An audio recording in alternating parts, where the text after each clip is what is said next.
Strength and honor. Strength and honor. Strength and honor. At my signal, unleash hell.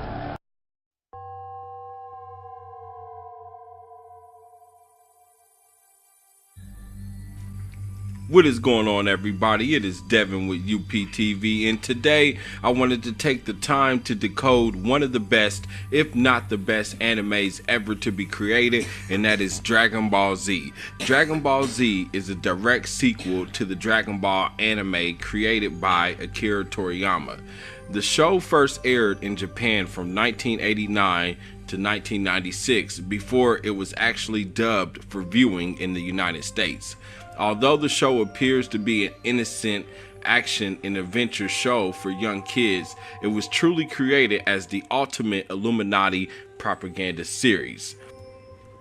In this video, I will be focusing on the Dragon Ball Z series, but in my next video, I will be focusing on the Dragon Ball Super series, which was just recently created and first aired July 5th of 2015. I'm decoding this series for two main reasons. One, Dragon Ball Z is filled with Illuminati symbolism, and I actually couldn't find any videos on YouTube that take the time to point these signs out.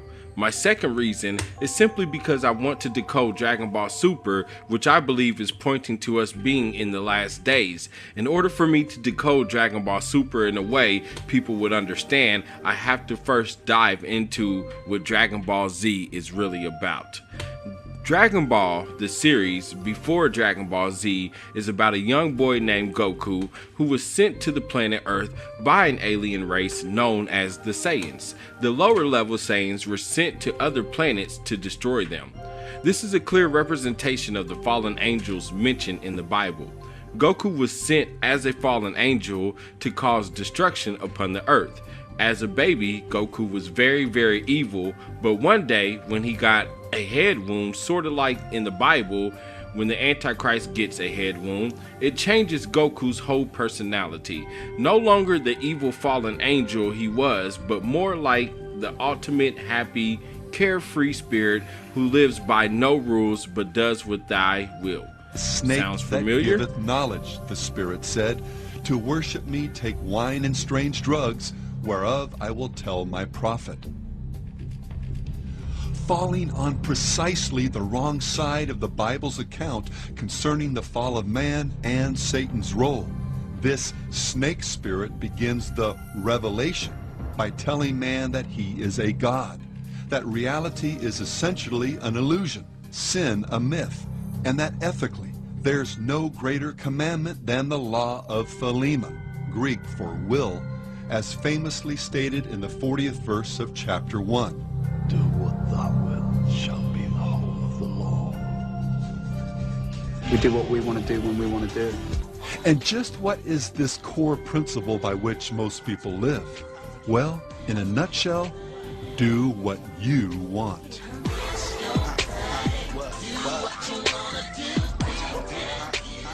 Surprised? Well, Anton LaVey wasn't. He understood precisely from where this popular concept had arisen. And he must, as a Satanist, knowing this, realizing what his human potential is, eventually, and here is one of the essential points of Satanism, attain his own Godhead in accordance with his own potential. Therefore, each man, each woman is a god or goddess in Satanism. Big Pimpin' really, man, is living life to your fullest potential. I mean, like, whatever you want to do, when you want to do it, you do it, but in the grandest way possible, you know? And for a god or goddess, what's the ultimate standard for ethics, meaning, purpose, and destiny? You've got it. Whatever you feel is right. My heart is the ruler of all my being. If my heart tells me it's true, that's good enough for me. The answers to your problems are in yourself and not in a god or a religion. What does it mean to whip your hair back and forth? It means like, basically it's the new I'm me. Mm-hmm. It's basically like, I'm me. I'm doing what I want to do. Uh-huh. And I'm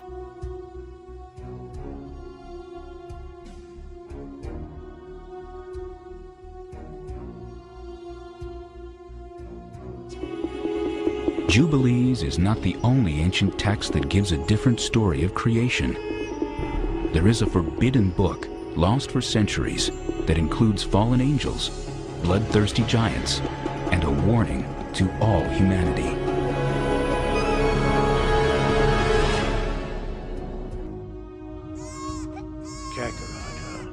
Just another lower-class warrior child. We'll send him to one of the frontier planets. He's no good to us here. I suppose not. On planet Vegeta, a baby boy cries out for the first time. Little could he know, high in the skies above, both his father and his homeworld are under threat by a fearsome enemy. So it came to be that this child from a faraway planet fell to Earth. Oh dear, I can't very well leave you out here all on your own.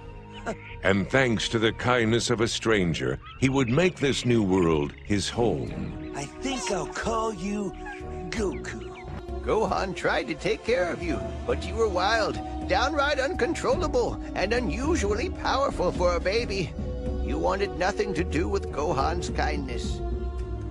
Then, one day, there was a terrible accident. You fell into a deep ravine and badly injured your head.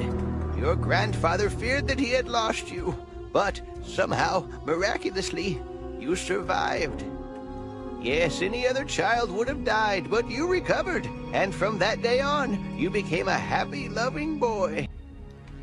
Although Goku is considered the good guy, he really represents the devil masquerading around as an angel of light. Goku does whatever he wants, so much that he is literally the worst husband and father in the entire world. All he cares about is fighting. Even though he has the ability to teach his kids, he never takes the time to even care if they can defend themselves. Goku, like the devil, is literally all about himself and self-love. True fans of Dragon Ball Z would probably try to argue this point by saying he gets his greatest strength by thinking about the people he loves. I assure you that this is also wrong. It's usually after one of his loved ones dies that he then decides to gather more strength through anger. Anger of somebody he has harmed, someone he considers his. It's all about him at the end of the day.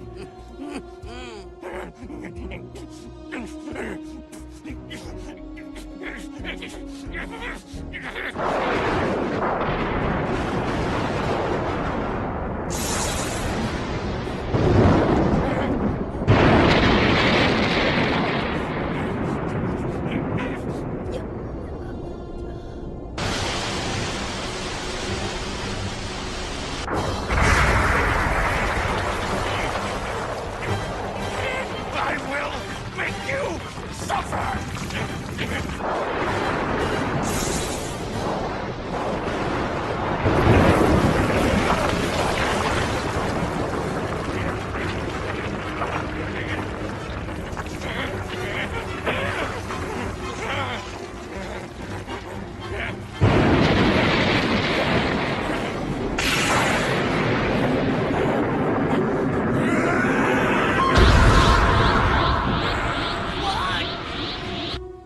Before I dive deeper into Dragon Ball Z, there are a couple things I want to make clear about its predecessor, Dragon Ball. I believe that it is necessary to explain that the Illuminati propaganda did not begin in Dragon Ball Z. It actually began in 1984 when Dragon Ball first aired. Proof of this can be found within episode 1 of the series. In this episode, there is a clear promotion of pedophilia because not only do they show the little boy Goku naked with his private part hanging out, but when Goku meets a young underage girl named Bulma, he lifts up her skirt and looks at her butt. He claimed to be checking to see if she had a tail. Nope. Besides my grandpa, you're the only human being that I've ever seen. But Grandpa told me about girls. He told me that if I ever ran into a girl, that I should be as polite as I possibly could. I see. Well, what a nice thing to say. Your grandpa sounds like a very wise man, is he? Well, he was. He died a long time ago. Huh? Shame on you! What do you think you're doing? I was just checking to see if you had a tail. In another scene in the first episode, Bulma offers to show Goku her underwear if he gives her the Dragon Ball. As the series goes on, the promotion of pedophilia gets worse. Hey, I know what. Look, I'll trade ya. You let me have your Dragon Ball, and I'll let you have a little peek. What do I care about seeing your dirty old fanny? That looks like a nice soft place to put my head.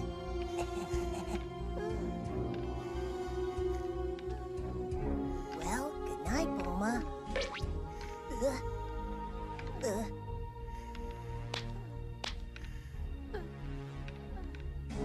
Hey, where'd you put your balls?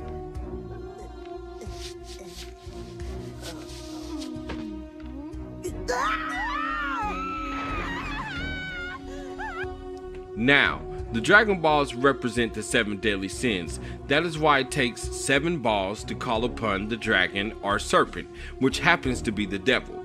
This is subliminally telling your kids that only the devil can grant your wishes. Not to get too deep, but understand that wishes and blessings are 2 different things. The devil grants wishes and God blesses us. When a person chooses to sell his soul to the devil, it's because he wants his earthly wishes fulfilled.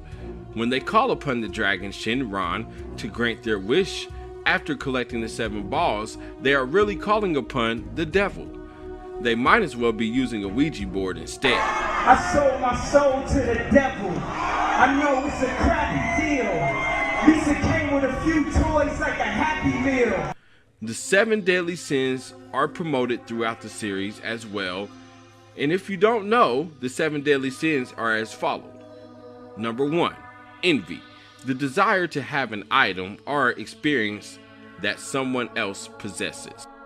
My motivation was very different than Kakarot's. My motivation was to be the best, to be the greatest Saiyan alive as I always had been, until Kakarot came into the picture, that is. Kakarot's success was like a demon in my head. How could he be a Super Saiyan when I, the Prince of all Saiyans, could not? The intensity of my training was maddening. At 450 times normal gravity, a basic training game became a desperate struggle for survival.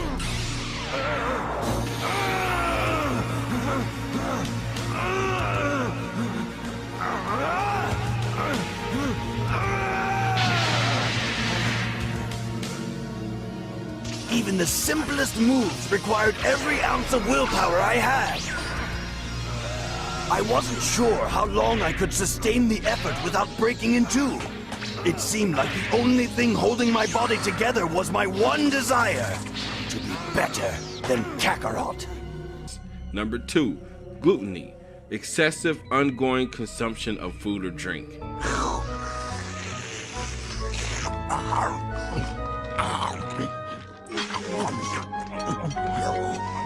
There you are, sir. Ah, this is good stuff!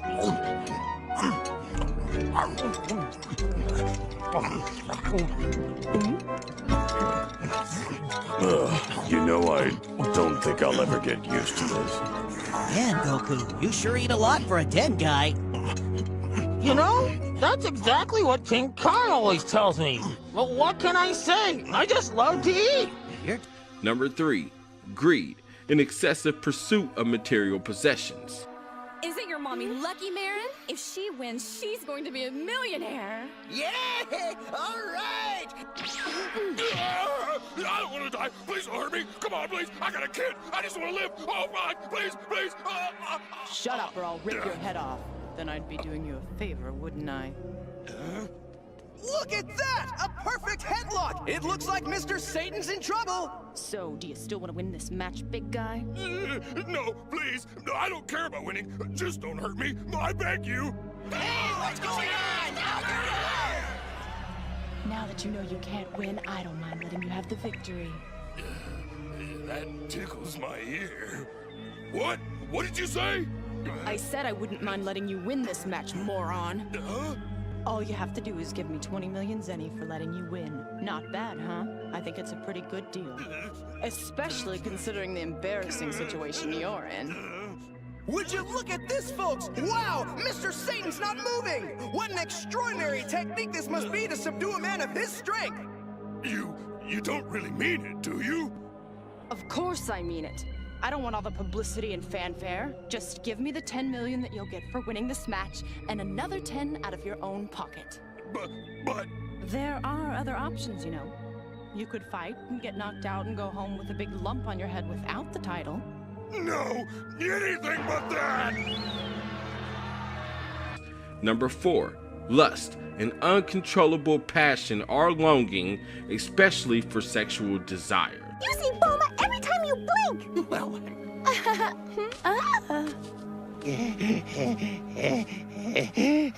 So, you gonna help me?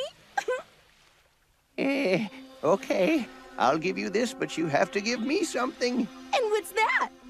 A peek at your, underwear. Dirty old man!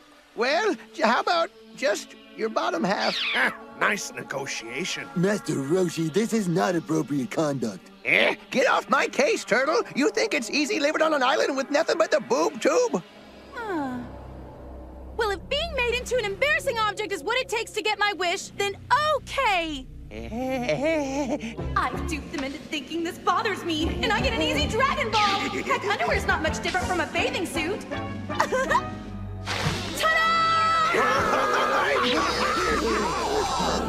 Oh, the shame! Oh, okay, that's more than enough. Number 5. Pride, excessive view of oneself without regard to others. I refuse! What? Your business with the Kai, it means nothing to me. Kakarot is my only objective. That's amusing, Vegeta, but I'm serious. By every fiber in your body, I command you to destroy!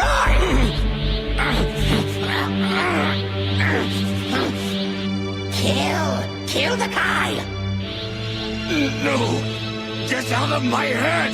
I already told you! I will not be distracted from this anymore! I won't! It will take more than head games to stop me! You may have invaded my mind and my body, but there's one thing a Saiyan always keeps! His pride!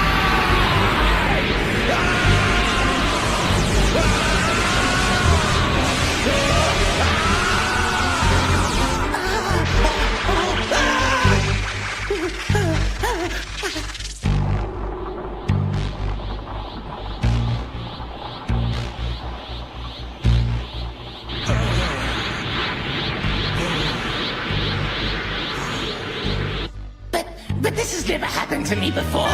Since when can the possessed say no to the possessor? Number 6.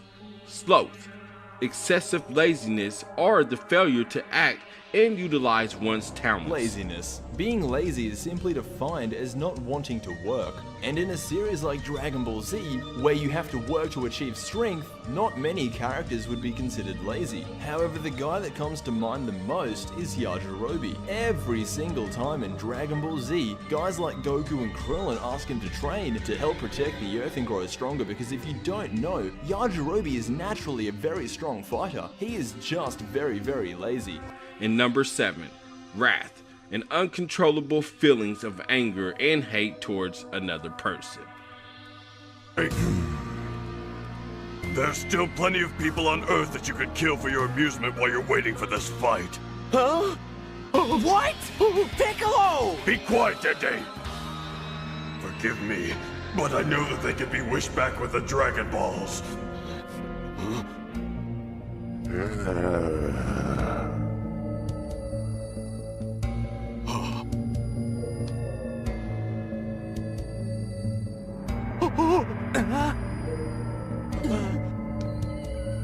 Now what?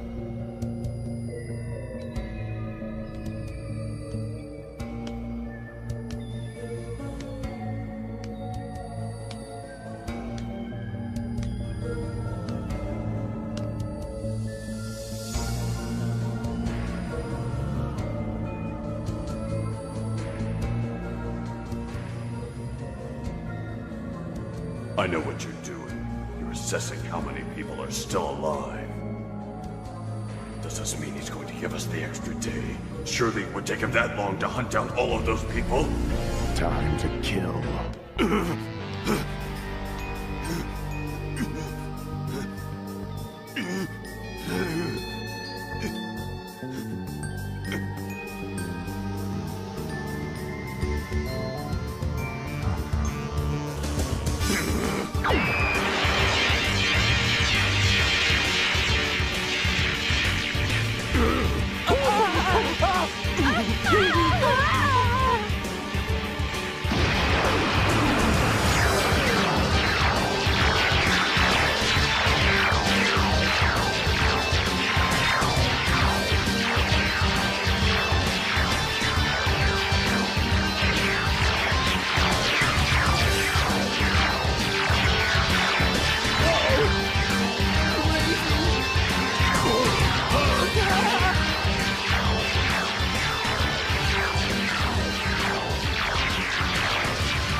Wow. Ooh, check him out! Fireworks!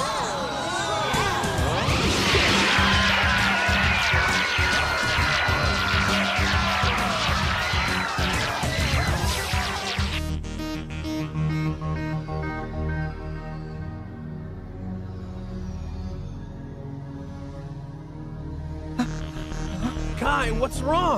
Is it... oh. Yes, the Earth. It's terrible. He's attacking the entire populace. Human extinction attack. How do you like it? In Dragon Ball, we get to meet the Guardian of Earth, whose name is Kami. Kami is a reptilian-like alien who secretly controls Earth. I say secretly because the average person in the series has no clue that there's even a so-called Earth Guardian.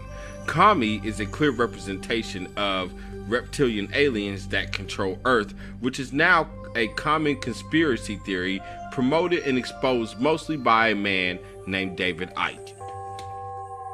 I'm David Icke from England. I went through an extraordinary series of what you might call paranormal experiences, not that they were, 20 years ago in 1990 and 89, and basically the veil lifted. And I saw the world in a completely different way. And I started on a journey of research, which has led me over 20 years to a very obvious conclusion that this world is controlled by very, very few people behind the people we think are in power. And they have a very, very malevolent agenda for humanity as a whole, who to them are nothing more than cattle. This family bloodline interbreeding control system of these elite families was not just a human thing. It went beyond that into entities that are anything but human. And it was only with the passage of the years and more research when I started to realize the nature of this reality that we're experiencing, that made sense in how this structure is playing out. Just outside of the frequency range of visible light, there are entities that are anything but human who have been manipulating this reality, this world, for eons. And because they are working on, operating on a frequency that's different to ours, they have to manipulate our world through conduits, interfaces. For instance, when you see scientists in a laboratory, they want to work with material that's very dangerous. So the material will be in a big glass tank, and they will be outside the tank, and they'll put on those gloves, and they can work from outside the tank into the tank and do what they have to do. It's very, very similar in theme to what these Illuminati bloodlines have been bred for. They are bred to be the vehicles within visible light, this world that we experience, of these entities. And if you go back and you look at religious beliefs, etc., of the ancients and the accounts of the ancients, these entities, which go under different names, some people call them the serpent race, some people call them demonic In the Islamic culture, they call them jinns, all different names, but the same entities. The bloodlines are interbreeding incessantly and have been right back to ancient Babylon and Sumer and Egypt, etc. and beyond. Because they are holding a certain genetic code which allows the possession, another ancient common theme from as far back as you can track right to today, a genetic code which allows these entities to possess these particular bloodline families within the reality that we experience. And these families are therefore simply vehicles of these demonic entities. You research any of these families, be it the Rothschilds, the Rockefellers, Greenspan, Alan Greenspan, any of these people, you will go eventually into black magic, blood-drinking human sacrifice rituals where they make sacrifices to the gods. And these gods are these entities which feed off human energy and feed off human blood too. So people accept, yes, long ago people used to do human sacrifice to the gods, yes, and all the rest of it. And they think, oh no, we're kind of civilized now. Well, some of us are, but these bloodlines are not, and they're just continuing to do today covertly what they were openly doing in the past. And they are interacting with these entities all the time in their rituals. That's why they do all these rituals. That's why they drink the blood. And ultimately, they are possessed by these entities. And this brings about a simple situation. You've got the entities, let's call them demonic entities for want of a word. They're operating just outside of this visible light reality that we experience. They use the bloodline families as their vehicle to manipulate this reality. They take over their mental, what passes for their emotional processes, their physical processes. And what that means is, when these bloodline families go into positions of power, what we're actually doing is seeing these entities go into those positions of power.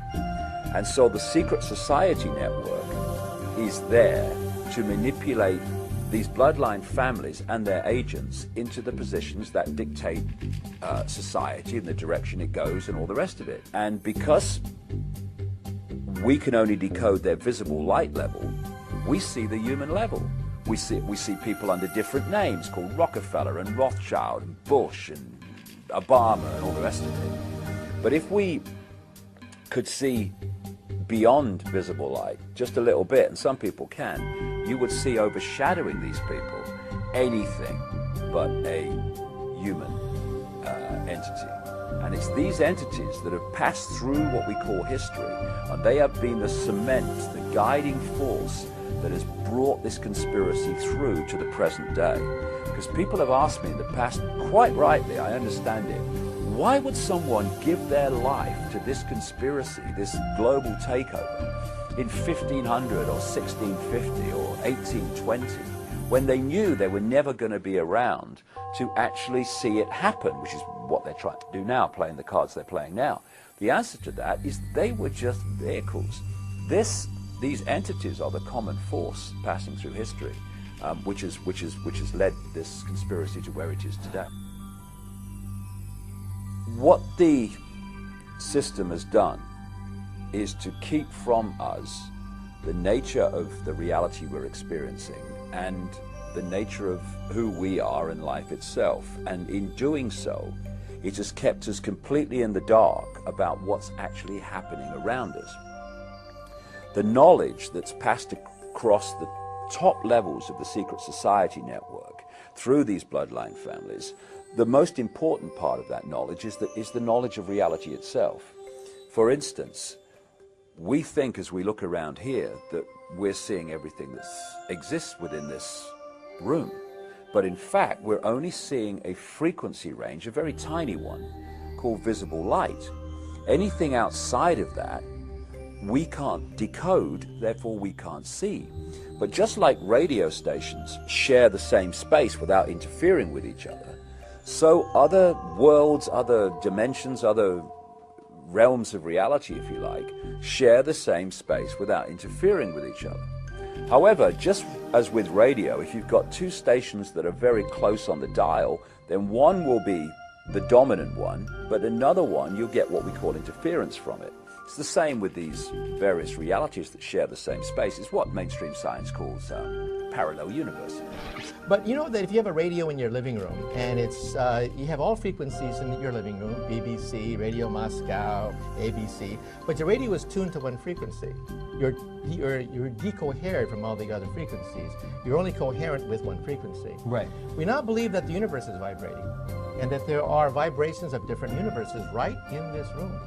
There are the universes of dinosaurs because the comet didn't hit 65 million years ago.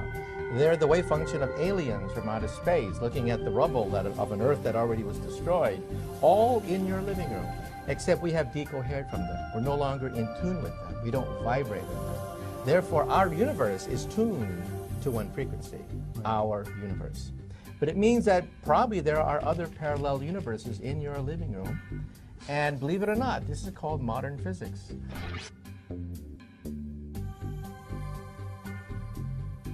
These reptilian entities seem to operate, and again, it's not just reptilian. There are many different kinds of entities that do not have a human form that operate just outside of human sight, and history has recorded them as demons and all this stuff.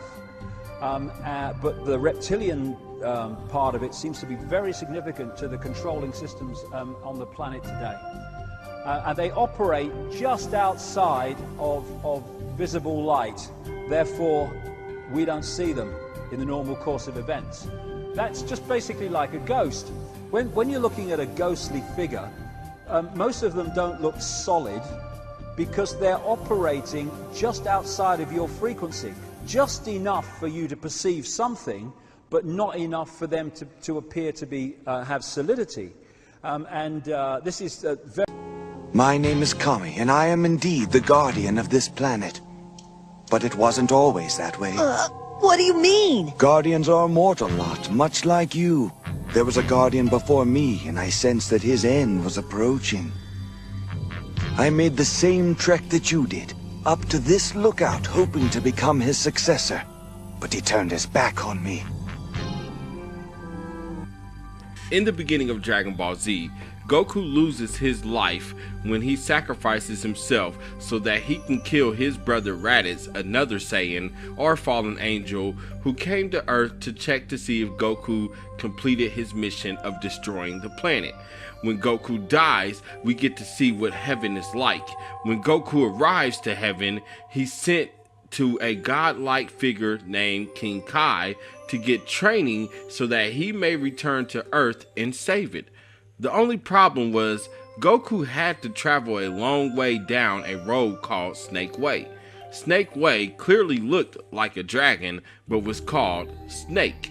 Again, this is how you know the dragon Shenron is the serpent or devil, which is also known as a snake. Along the way, Goku falls off Snake Way, and he finds himself trapped in hell. When he gets to hell, it is represented as a not so bad place. It was actually pretty normal and probably would give an impressionable kid the thought that hell is nothing to fear. But you know, really, I mean, if heaven is this place where people worship forever and hell is this place where all the sinners are tortured forever, and it seems to me that we've kind of established like a battle of the soul collectors. Yeah. So that God's trying to get as many as he can, only he doesn't seem to be making any effort at all to demonstrate that this is what he wants to do. And the Satan's trying to get all he can, but he hates us and wants to torture us. It seems like the best thing that Satan could do if he wants to topple God, and I'm assuming that he's reasonably intelligent, is to, I don't know, step up on Earth and say, "Hey, everybody, I'm Satan. Not nearly as bad as these guys have made me out to be, and I'm not going to torture you at all. Actually, all I need you to do is just side with me in this little battle thing. We'll hook you up downstairs. You can have your own. There's no fire and brimstone and all this stuff. We've got beer and there's a big hookers central fireplace. Yeah, we have barbecues. It's there a on the nice one where weekend. you can see through from room to room. Yeah, it's been vastly overblown. Yeah, and there's good food down there, and when you get there, you don't have to sit around and worship people and play harps and do all this. Harp music gets real old, trust me. I mean, wouldn't that be the quickest way? Oh, yeah, everybody's going to be, well-fed, pleasant, and have a good time. I mean, if your real goal is to win souls and people are as base and immoral as God seems to think they are, that'd certainly be the quickest way. And as most believers seem to think they are. Yeah. They all assume that we are just rotten to the core. Oh, I was told, just a few days ago that we're all sinners, including those Christians. So the most common Illuminati symbol exposed is the Eye of Horus, and Dragon Ball Z is no exception when it comes to using this symbolism. One of Goku's friends named Tien represents the one eye symbolism. Even one of his moves uses the pyramid hand sign with his third eye illuminating a beam through the pyramid.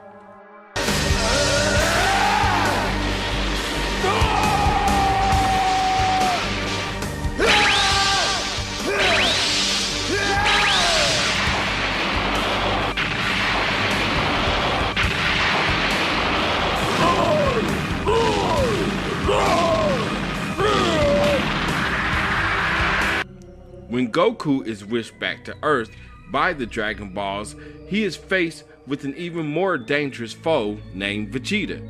Vegeta represents a yin-yang relationship with Goku. Vegeta is the prince of all Saiyans and is very angry all the time. He is the dark side of Goku, while Goku represents the light or a false light. This is shown more throughout the series as they go from being enemies to friends, although Vegeta remains envious of Goku throughout the whole franchise. Dragon Ball Z was promoting conspiracy theories before YouTube existed, hidden in plain sight but marketed as kids television, sort of like this episode of The DuckTales created in 1989.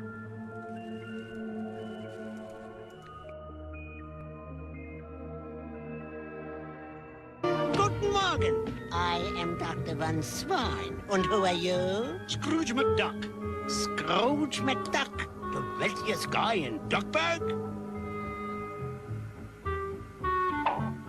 I see. Well, I'm afraid you come to the wrong place. The mental health clinic for the screwballs is down the street, you see. I am not a screwball. Well, you are if you come to the free clinic thinking you are the richest duck in Duckburg. Who do you think I got to be the richest? Now, what's wrong with me? Looks like a cabbagical distortion causing an astigmatic lipitude in the myopic receptors. Sounds serious? Not really. It means I got sauerkraut on my monocle. There! Now for a closer look. Guten Strudel! The worst case of loot lice I ever seen. Loot lice? What's that? A rare malady that affects bankers, cashiers. After the Vegeta saga, we come across an even more evil foe by the name of Frieza. Although this character represents something larger than just being another great foe, it is often ignored by many Dragon Ball Z fans. Many Dragon Ball Z fans may not like what I'm about to say, but Frieza is a very powerful transgender. This character sits, stands, talks, walks, and straight up acts like a woman. This is so clear that I remember as a child me and my friends discussing whether or not we thought Frieza was a man or a woman. Now, the series makes it clear that Frieza is a male, but clearly acts like an overpowerful female dog or bitch. Although many women play the voice of many male cartoon characters, I just wanted to add that Frieza is played by a woman. It's for the idiots that think Frieza is a female. Watch carefully, faggot.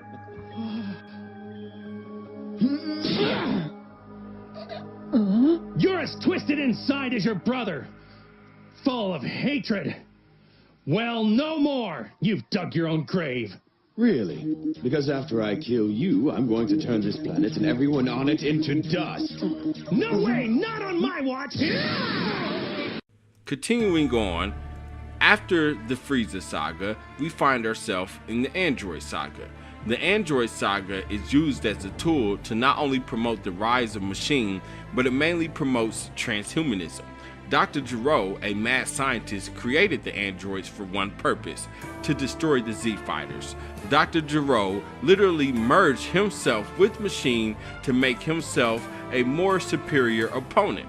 His companion, Android 19, and later introduced Android 16, were the only androids that he made that I believe were purely machine. The rest of the androids he made were once people merged with machine. This is a clear representation of transhumanism, and if that isn't enough, the mad scientist Dr. Gero did not stop with transhumanism.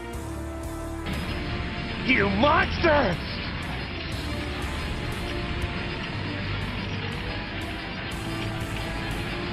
I cleared the area of innocence in accordance with your wishes. The doctor feared that the androids may not be enough, so he also experimented with cloning. Using the DNA of all the Z Fighters, Dr. Gero was able to create the perfect warrior that he named Cell. I don't need to dive into the details of the Cell Saga because it's pretty much pointless for the point I'm trying to make. World's greatest fighters into one, and then cultivate that cell into a singular invincible entity. Unfortunately for the good doctor, however, he soon realized that his project was far too complex to be completed during his lifetime. As such, he diverted his attention to more immediate pursuits, but only after he had programmed his computer to finish the enormous task which he had begun. The computer worked tirelessly to complete the fusion of cells that had been gathered from the mightiest warriors ever to walk the earth. Every major saga of Dragon Ball Z promotes some form of an Illuminati agenda. Here is what's important about the Cell Saga. In the Cell Saga, or the Clone Saga, I like to call it, we meet another character who becomes a main character in the show. A human martial arts champion by the name of Hercule. At least that's what they called him in the English dub version. In the original Japanese version and uncut English version, his name is Mr. Satan. Although on the show he doesn't seem to have the personality of a mean devil, he actually takes on many characteristics of the devil. For one, he is a straight up liar and deceiver. He lied to get where he is. He literally has the masses worshiping him. With many episodes, you can hear crowds of people chanting Satan over and over again. He claims to be the strongest in the universe. Sound familiar? Like how the devil claims to be more powerful than God, and his only agenda is to overthrow God by deceiving people that he is God. Now raise up those hands and lend me that energy so I can defeat Majin Buu! Nothing personal. I just don't think they would do it unless they thought it was me. And at this point, defeating Majin Buu is all that matters. Everyone! It's him! Mr. Satan! Raise your hands! It's him, the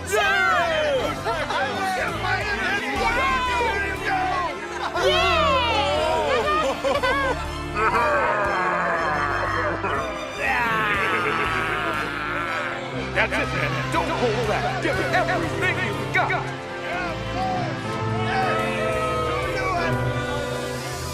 Unbelievable! Using his special powers, the world champion is speaking to the entire planet from a battle that we can't even see! This is fantastic!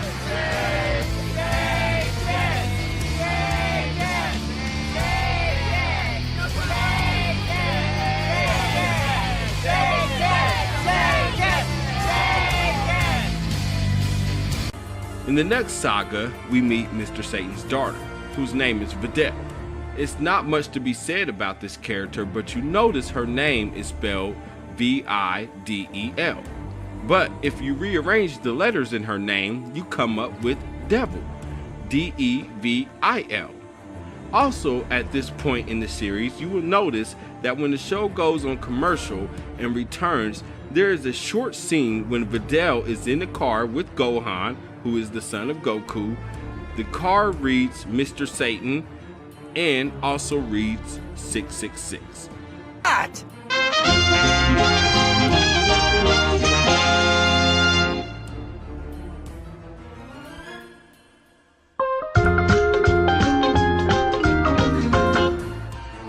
If this isn't convincing enough that Dragon Ball Z is Illuminati propaganda, maybe this will convince you. The last saga, known as the Buu Saga, is about an evil wizard named Babidi. Babidi is taking the souls of the fighters that he can use them to collect the energy and revive an evil monster by the name of Buu. Later we learn the name of Babidi's father, which is, you guessed it, Bibbidi. Bibbidi, Babidi, Buu. A clear reference to magic or sorcery which is banned by God. When a fighter sells his soul to Babidi, they get a mark on their forehead, which is a huge letter M. M for Mason, M for Magic, M for Mark of the Beast. You decide. But do you think I'm crazy? According to Dragon Ball Wiki, the word Majin literally translates to demon or magic. What's interesting to note about this, Babidi literally hangs with the king of demons, Debor, who happens to look exactly as the devil most people in America depict him as.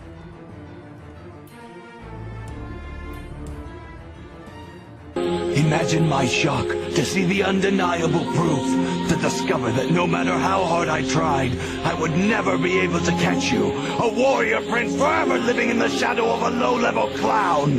So that's when I secretly made up my mind. You fool! You deliberately let yourself fall under Babidi's spell!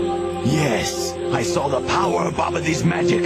At the World Martial Arts Tournament, those two henchmen he sent. The people who had seen those fighters in the previous tournament couldn't understand how they become so powerful. But you and I know, don't we? It was Babidi's magic, and I knew that what his magic had done for those fighters, it could also do for me. I knew that if I allowed myself to fall under his control, the difference in our power would disappear. I'm quite pleased with the results, even if they do come at a price. I'd say the end more than justifies the means. Vegeta, I don't understand. You've never allowed anyone to help you before in your life. Why start now? Why Babidi? Because I wanted him to reawaken the evil in my heart. I wanted him to return me to the way I was before! I was the perfect warrior, cold and ruthless. I lived by my strength alone, uninhibited by foolish emotion. But slowly, over the years, I became one of you, my quest for greatness gradually giving way to this life of mediocrity. I awoke one day to find that I had settled down, formed a family.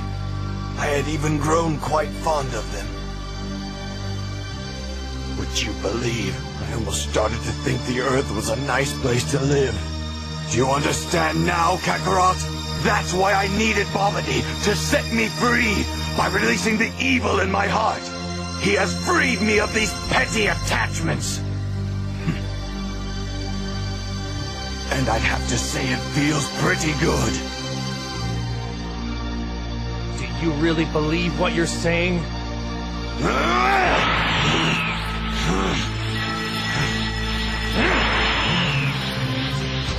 Is all this merely coincidence, or is it more than what we have been led to believe? I'm personally starting to no longer believe in coincidences. All this was done for a reason. This concludes my decoding of Dragon Ball Z, and in the next video I will be decoding the Illuminati mysteries of Dragon Ball Super. But first, I want to hear your thoughts and opinions. Sound off in the comment section, and don't forget to like and subscribe for more Dragon Ball Z decoded videos and more only on UPTV. This has been Devin with UPTV, and I'll holla at y'all later. Peace. Thank you for watching Up TV. If you like this video and would love to see more, check out these great videos here, and don't forget to subscribe to Up TV and Up TV 2 for even more great videos.